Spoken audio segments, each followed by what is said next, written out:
বন্দে পুরুষোত্তম, বন্দে পুরুষোত্তম, বন্দে পুরুষোত্তম। অমৃতজ্ঞান চ্যানেলে সকল বন্ধুকে এবং আমার গুরু ভাইকে জানাই জয়গুরু। আমি বেশ কয়েকদিন ঠাকুর প্রসঙ্গ আলোচনা করতে পারিনি, বিশেষ কারণবশত আমার শরীর খারাপ হওয়াতে আমি ঠাকুর প্রসঙ্গ আলোচনা করতে পারিনি, ভিডিও আপলোড করতে পারিনি। তো আজ আমি প্রসঙ্গ শিশু শিক্ষা প্রসঙ্গে আমি কিছু আলোচনা করতে চাই, যে আলোচনার মাধ্যমে আমি আগামী প্রজন্মকে কিছু জানাতে চাই, যেটুকুনি আমার শিক্ষা, যেটুকুনি আমার জানা তার মধ্য থেকে। আমরা মানুষ অমৃতের সন্তান, অমৃত পুত্র। বিশ্বকবি রবীন্দ্রনাথ ঠাকুরের ভাবনায় আমাদের ইচ্ছা দুটি। প্রথম ইচ্ছা টাকা পয়সা, বাড়ি গাড়ি, আহার নিদ্রা নিয়ে মেতে থাকা। আর দ্বিতীয় ইচ্ছা কি? ওসব কিছুই চায় না, সে চায় জ্ঞান, প্রেম, বিবেক, বৈরাগ্য, চৈতন্য। এই দ্বিতীয় ইচ্ছা বিকাশের অন্যতম মাধ্যম হলো শিক্ষা। তাই আমরা সুশিক্ষিত হতে চাই, আমাদের সন্তানদের সুশিক্ষিত করতে চাই। চাইলেই কিন্তু হবে না। ঠিক ঠিক চাওয়াটাকে পূর্ণ করতে কি কি করতে হয় সেগুলিকে আগে আমাদের জানতে হবে, বুঝতে হবে। তবেই তো আমরা আগামী প্রজন্মকে শিক্ষা দিতে পারবো, শেখাতে পারবো কিছু। ঠিক ঠিক কী করতে হবে, আর তার জন্য আমাদের দরকার, আমাদের সর্বপ্রথম যেটা করণীয় সেটি হচ্ছে আমাদের পরম দয়াল, তাকে মাথায় করে নিয়ে চলা, তার ভাবাদর্শকে প্রতিফলিত করা এবং তিনি যেই যেই কথাগুলো আমাদের বলে গেছেন অক্ষরে অক্ষরে তা পালন করে তোলা। আমরা করব, আমাদের দেখেই তো আমাদের আগামী প্রজন্ম করবে, আমাদের শিশুরা করবে। আমরা যদি কিছু না করি সে জায়গাতে আমাদের শিশুরাও কিছু করবে না। ছোট থেকে যেটি শিশুকে শেখানো হয় শিশু কিন্তু সেইটিই শেখে। পরিবেশ হচ্ছে তার মহামাধ্যম একটা সুসন্তান মানুষ করার জন্য। পরিবেশের মধ্যে মা বাবা, ফ্যামিলিতে কে কে আছেন, তাদের ব্যবহার, তাদের কথাবার্তা, তাদের চাল চলন, ভাবভঙ্গি সব কিছুকেই কিন্তু সব কিছু দিয়েই তৈরি হবে একটি শিশু।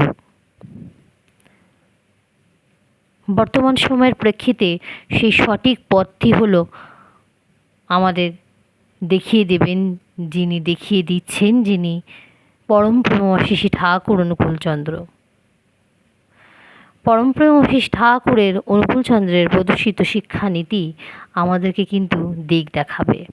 তার দেখানো রাজপথ, দীক্ষা, শিক্ষা, সুবিবাহ, সুপ্রজনন, তারপর আধো কথার সময় হতে করিয়ে শেখানো, এই হলো শিশু শিক্ষার সহজ পথ। শ্রী শ্রী ঠাকুরের দৃষ্টিতে একজন সন্তানের আসল শিক্ষা প্রতিষ্ঠান বিদ্যালয় নয়, সেটি হলো বাড়ি। একটি পুষ্প সুবিকশিত হয় তার বৃন্তকে কেন্দ্র করে। একটি শিশুরও বিকাশের কেন্দ্রবিন্দু কিন্তু তার বাড়ি। জাতির জনক মহাত্মা গান্ধীর ভাষায় আদর্শ গৃহের চেয়ে ভালো হচ্ছে স্কুল নেই। মহাত্মা গান্ধীর ভাষায় আদর্শ গৃহের চেয়ে ভালো কিন্তু স্কুল নেই। মহাত্মা গান্ধীজিও এই কথা বলে গেছেন। কোনো শিশু যে পরিবারের সন্তান, সেই পরিবারের শিক্ষা দীক্ষার দ্বারা সে প্রভাবিত হয়। আর পরিবারের কেন্দ্রে কে থাকেন? আমাদের মা। তার দায়িত্ব সর্বাধিক। মায়ের কোনো বিকল্প নেই। মাই হয়, আর মায়ের কোনো বিকল্প নেই। মাকে কিন্তু কারোর সঙ্গে তুলনা দেওয়া যায় না। একজন শিশুকে অন্য কোনো জাগতিক বস্তু বা ব্যক্তি দিয়ে এর অভাব পূরণ করা যায় না। মাই সন্তানকে মেপে দেন। আর তাই শিশু শিক্ষার প্রধান দায়িত্ব শ্রী ঠাকুর মায়ের হাতেই তুলে দিয়ে বললেন, ছেলের প্রথম শিক্ষা গুরু হয় তার মার কাছে থেকে। তাই মার অভ্যাস, চালচলন খুব নিয়ন্ত্রিত হওয়া চাই। মার এতটুকু ভুলে ছেলের অনেক ক্ষতি হতে পারে। শিশু অনুসন্ধিৎসা নিয়ে মার কাছে কত রকম প্রশ্ন করে। মা যদি ধমক দিয়ে থামিয়ে দেয় তাহলে তার অনুসন্ধিৎসার যে ইচ্ছা ওইখানেই খতম হয়ে যায়, তাই না? আবার আবোল তাবোল যা তা উত্তরও দিতে নেই মাকে। সন্তান যেই প্রশ্নটি করেছেন তার যথাযথভাবে তাকে বুঝিয়ে সেই উত্তরটি মাকেই দিতে হবে। তার মাথায় ধরে এমন করে বলতে হয়, যেটা জানো না সেটা সম্বন্ধেও বলতে হয়, পরে বলবো, পরে জেনে নিয়ে বলতে হয় তাকে। ছেলের স্বভাব, রুচি, পছন্দ, বৈশিষ্ট্য মায়ের নখদর্পণে থাকা চাই। ইনি হলেন মা। প্রত্যেকটা ছেলেকে মানুষ করতে হয় তার নিজস্ব রকমে, শাসনে, তোষণে, আদরে, সোহাগে, প্রত্যেককে ঠিক একই রকমে করলে হয় না। যার যেমন প্রকৃতি তার সঙ্গে সেই চালে চলতে হয়, নইলে তার অন্তরের ক্ষুধা মেটে না।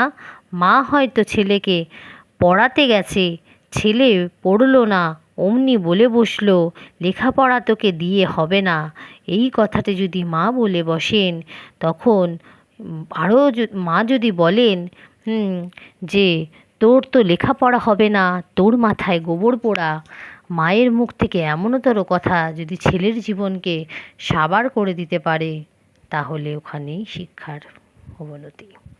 ছেলের প্রথম শিক্ষা যেমন মার কাছ থেকে শুরু হয়, তেমনি একটি ছেলে যদি সুশিক্ষিত হতে চায়, সুপ্রতিষ্ঠিত হতে চায়, তাকে সর্বপ্রথম মাতৃভক্তি হতে হবে, মাতৃভক্ত হতে হবে। এই শর্ত শ্রী শ্রী ঠাকুর তার ব্যক্তি জীবনে প্রয়োগ করে শুধু প্রয়োগই নয়, দৃষ্টান্ত স্থাপন করে দেখিয়েছেন। তার অপরিসীম মাতৃভক্তির কাহিনীমালা তো আমরা কম বেশি সবাই জানি আর শুনেওছি। তার শ্রীমুখ নিঃসৃত মাতৃবন্দনাতে পায় মাকে তাক লাগিয়ে দেওয়া, এই ছিল আমার ব্যবসা, এই ছাড়া কোনো ব্যবসা আমি জীবনে করিনি।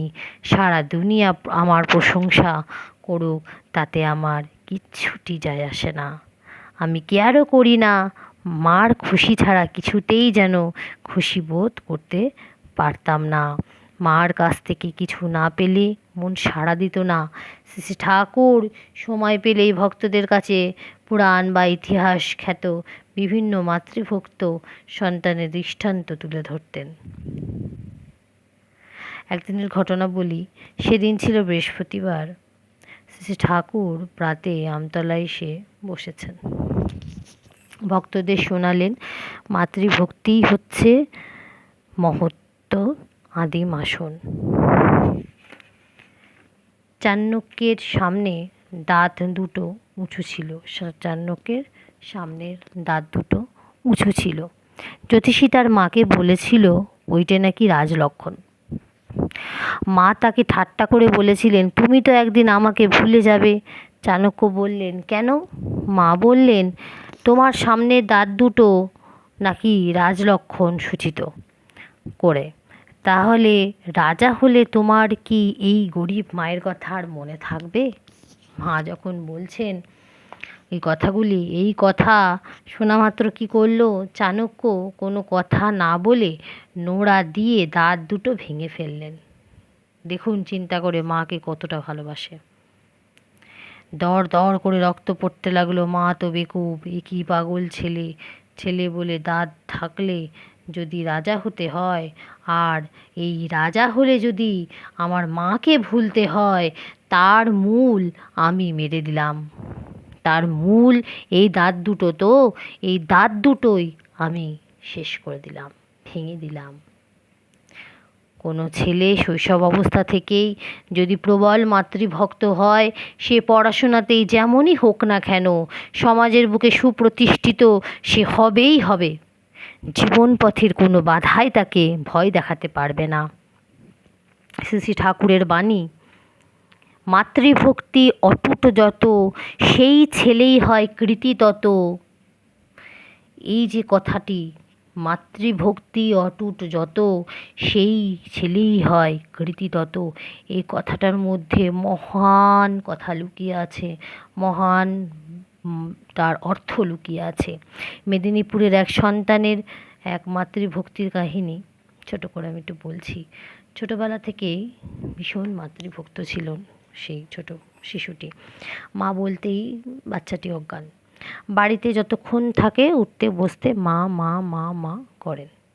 কারণে অকারণে, শয়নে স্বপনে, দিনে রাতে, আদরে আহ্লাদে, রাগে অনুরাগে মা ছাড়া এক মুহূর্ত তার চলতো না।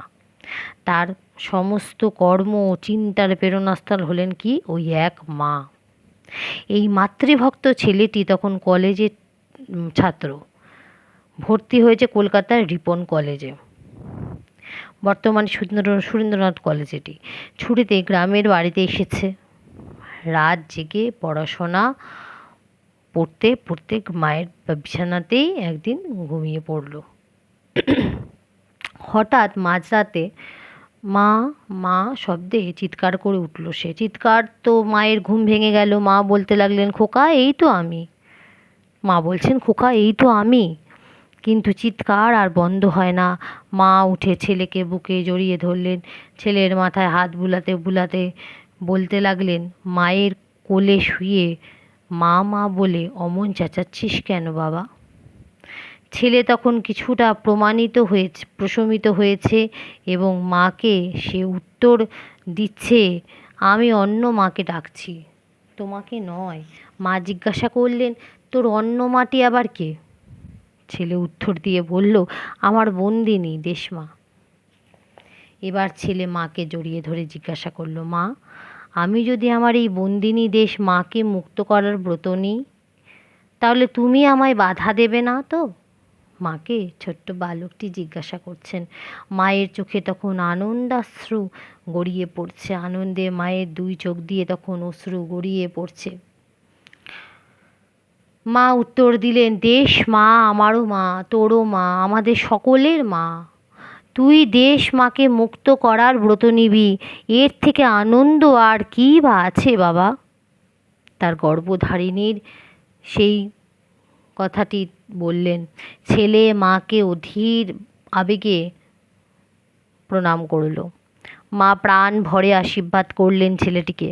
এই মাতৃভক্তি সন্তান আর কেউ নন, জানেন কে? বীরেন্দ্রনাথ শাসমল। বীরেন্দ্রনাথ শাসমল মেদিনীপুরের কাথি মহকুমার চন্দ্রভেটি গ্রামের জমিদার পরিবারের শাসমল পরিবারের সন্তান ছিলেন তিনি। ইংরেজরা তাকে ব্ল্যাক বুল অফ বেঙ্গল নামে চিহ্নিত করেছিল।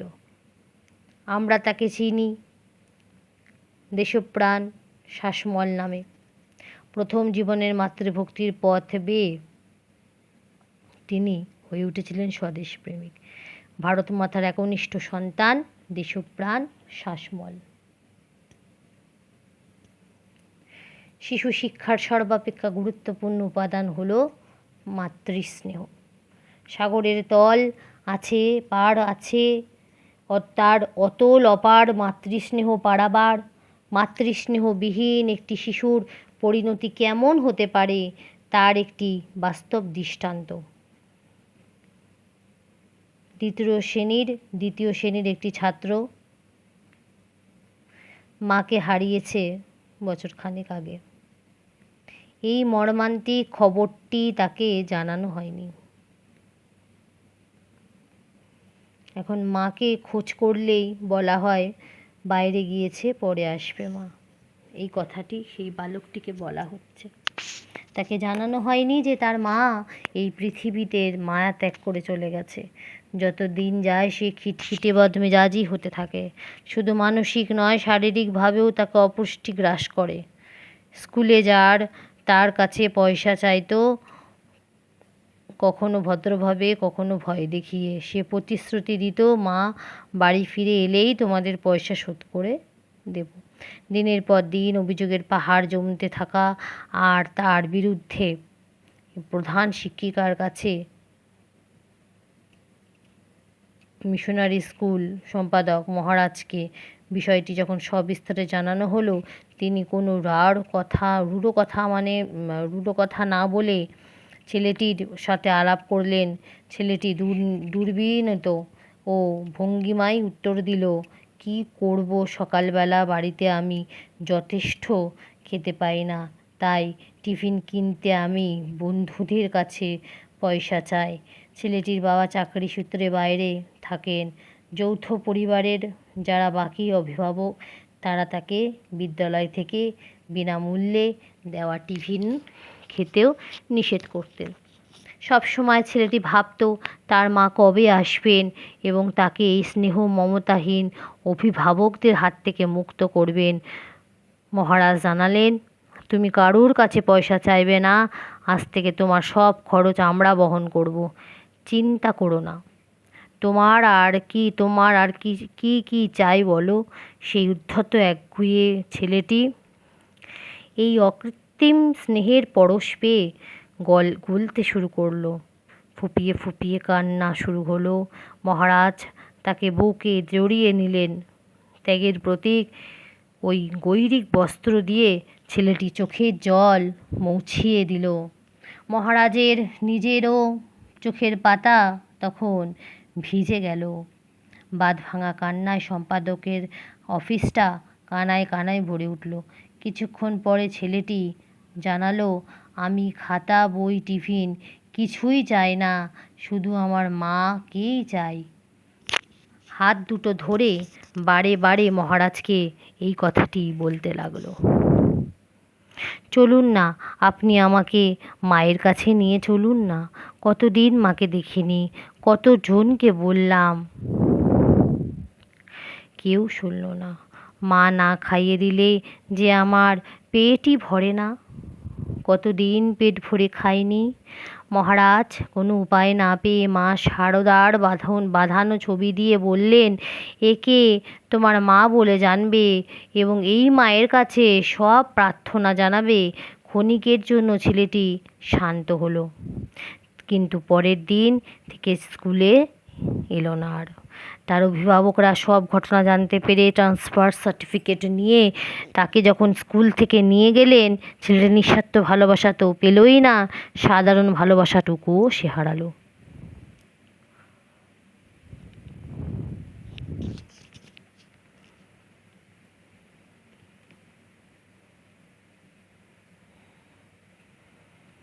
কুষ্ঠ, যক্ষ্মা, ক্যান্সার প্রভৃতি কঠিন শারীরিক রোগেরও চিকিৎসা বেরিয়েছে, কিন্তু ভালোবাসা থেকে যে বঞ্চিত তার চিকিৎসার ব্যবস্থা কোথায়? এই চিকিৎসা খুব কঠিন। এই চিকিৎসকের সর্বোৎকৃষ্ট ঠিকানা হলো আমাদের সৎসঙ্গ বিহার, সৎসঙ্গ প্রতিষ্ঠান। পরম প্রেমাশিস ঠাকুরে স্বয়ং এবং আচার্য পরম পড়ায় তিনি যে লীলা করে চলেছেন, সেই লীলার সংস্পর্শে এসে ভালোবাসা থেকে বঞ্চিতরা খুঁজে পাচ্ছেন তাদের ও জীবনের ঠিকানা, বাঁচার রসদ ও শান্তি স্বস্তির অমিয় পরশ। সেই সন্তানের শিক্ষার ব্যাপারে মায়ের ভূমিকা প্রধান হলেও বাবাকে অনেক ব্যাপারে কিন্তু সচেতন থাকতে হবে। এই কথাটি বলে আজ আমি আমার বক্তব্য রাখব। সবাই ভালো থাকবেন। যথাযথ স্থানে আমি আমার প্রণাম জানাচ্ছি সকলকে। জয় গুরু।